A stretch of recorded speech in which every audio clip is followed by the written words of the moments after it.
Today, the California Bankers Association is gathering inside the building behind us, back there.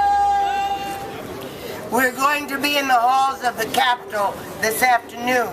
Right on! We need to hold our elected officials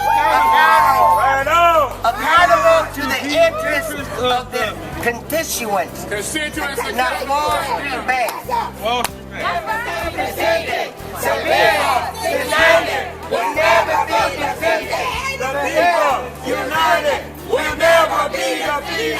The people united will never be defeated. And now,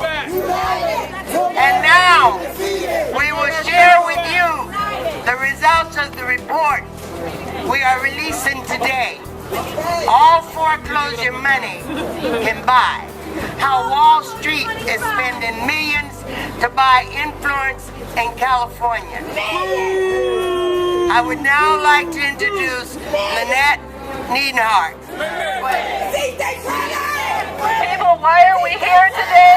We're here because the bankers have decided to have an association day where they go lobby to all of our legislatures against us. They spend $50,000 a day. $50,000 a day. California is the hardest hit of all 50 states, accounting for 1 in 5 foreclosures. That's a lie. 3 years into the crisis, California families continue to lose their homes at record numbers and pay the price for the Wall Street recklessness. At the same time, banks have been pouring money into campaign contributions and lobbying some $70 million to buy influence, which is what they're about to do today.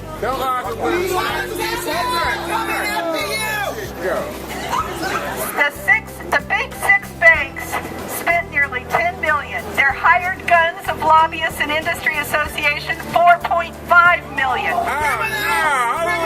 Almost unbelievable. It's almost, the numbers are too big to believe. And the financial industry as a whole spent $70 billion. At the same time, California families and communities and the economy are being devastated by these foreclosures. There have been 1.2 million foreclosures in the state since 2008, with the number expected to exceed 2 million by the end of 2012. This affects everyone. It affects the tax base of our because to the cost of these 2 million foreclosures to homeowners, property taxes, local government, it's an estimated $650 billion up to $1 trillion it's costing. And who does this serve? It serves the bankers. It's time. It's time everyone woke up and paid attention, whether or not you're in foreclosure or not. Good morning, everybody. My name is Estela Lopez, and I would like to tell my story about Chase Bank. Yes, ma'am. I live in Riverside County with my husband and 3 children. We are living in fear of being evicted ever since Chase Bank foreclosed on our home in October of this past year. My story is like the story of many hardworking families across the country who have hit hard times.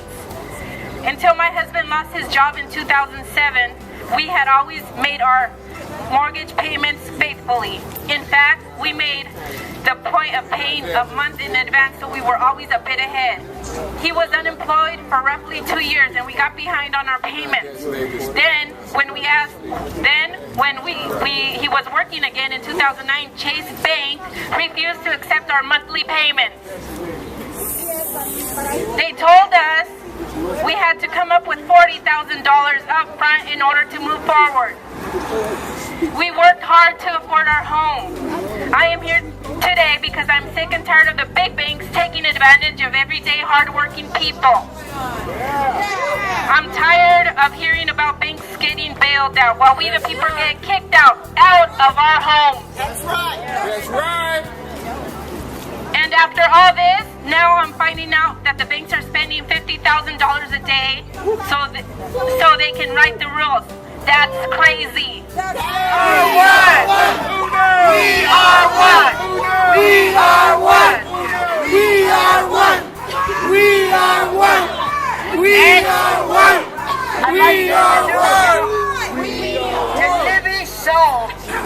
Council of Churches to talk about the impact on our communities. Good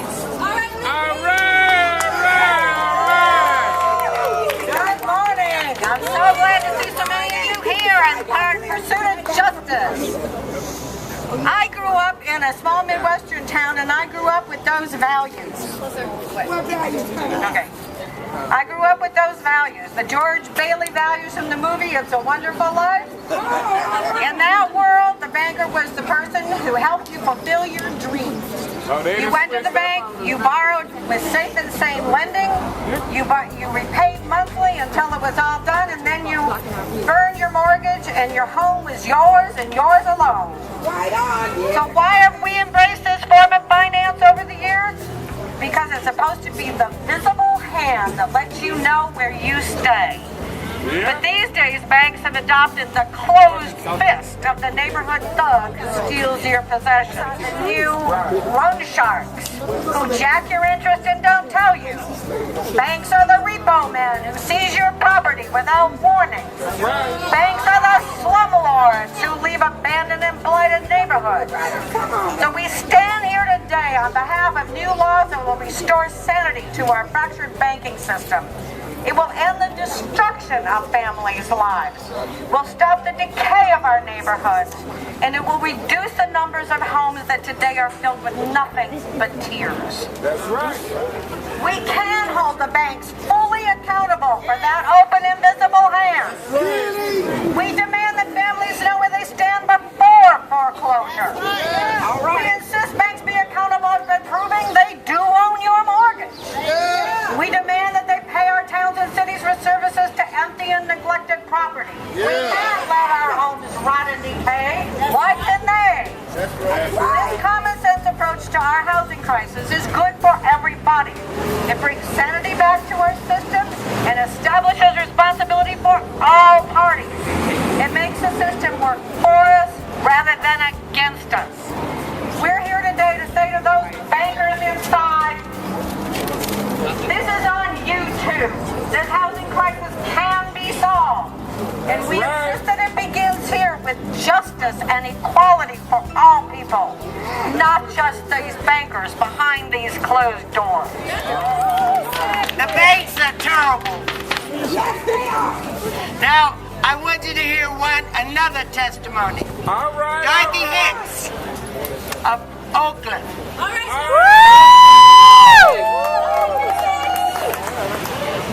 Thank you. You're welcome. I'm not going to give you my testimony because it's 4 pages long. What I'm here for is to have everybody, to go as many people that can, to stand up with us against the banks. The banks have everybody in their pockets, including some legislatures. We need help, and we need to get the banks out of everybody's pocket. Right on. They are pocketing everyone. We need our families back in their homes. We need negotiation on loans. We are putting too many people out on the street. So what we are here for is to get justice. That's right. And the justice is for the people. That's right. We can see your Okay. Now, I'd like to introduce our last speaker, Miss Peggy Mears, Peggy. who will give us an overview of the Refund California campaign and our next step for today. Peggy Mears. Thank you. America, I need you to understand Yes, ma'am. that this crisis was brought on by the banks with their toxic lending practices, and they need to stop foreclosures and pay the damage that they've caused. Right on. It's time for the banks to refund California. Right on. It's time for them to be part of the solution of the problem that they started. And it's time for them to support the homeowners protection